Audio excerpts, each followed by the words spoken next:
Guys class 11 को accounting इक्वेसनको एकदमै important chapter हो यो। स्टार्ट एकाउन्टिङ इक्वेसनको फर्मुला के हो भन्दा assets is equals to liability plus capital हुनु पर्यो। अस्ति एउटा ट्रान्ज्याक्सन छ started business with cash and machinery भनेको 6 लाखको चाहिँ एउटा क्याश भयो अनि 2 लाखको चाहिँ मेसिनरी सम्पत्ति बढेपछि के हुन्छ पुँजी पनि क्यापिटल पनि बढ्छ अनि बिगिनिङ इक्वेसनमा के हुन्छ भन्दा 8 lakh is equals to 0 plus 8 lakh भयो है। Purchase furniture for office use भन्छ।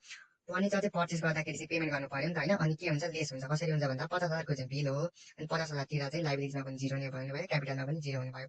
पर्चेस गर्दाखेरि वा सेल्स गर्दा लाइबिलिटीमा कुनै पनि चेन्ज हुँदैन है। New equation 8 lakh is equals to 0 plus 8 lakh हुने भयो। पर्चेस गुड्स एन्ड क्रेडिटमा जस्तै हामीले चाहिँ के भयो भन्दा पर्चेस गुड्स एन्ड क्रेडिट है पर्चेस गर्यो कि क्रेडिटमा सामान किनेपछि हाम्रो के हुन्छ दायित्व अर्थात् लाइबिलिटिज बढ्छ भनेको सम्पत्ति पनि बढ्यो प्लस 30,000 अनि लाइबिलिटिज पनि प्लस 30,000 यता चाहिँ 0 है। न्यू इक्वेसन कति भयो 8,30,000 बराबर 30,000 प्लस 8 लाख गरेर total asset is equals to liabilities plus capital भयो। अनि डीमा new settle credit purchase account be paid cash भनेपछि settle credit purchase account be paid cash है पे गरेपछि सेटल टोटल सेटलमेन्ट हुन्छ नि त त्यो ट्रान्ज्याक्सनमा टिभी3मा हेर्नु पुरै सेन्टेन्स पेमेन्ट गर्दा चाहिँ जहिले पनि माइनस हुन्छ अनि यता फेरि लाइबिलिटिजमा चाहिँ लेस हुन्छ कुनै कुनै ट्रान्ज्याक्सन्स वा सिचुएसनमा चाहिँ क्यापिटलमा पनि लेस हुन्छ। फाइनल एकाउन्ट 8,01,000 अनि लाइबिलिटिजमा 1,000 अनि यता चाहिँ क्यापिटलमा 8 लाख।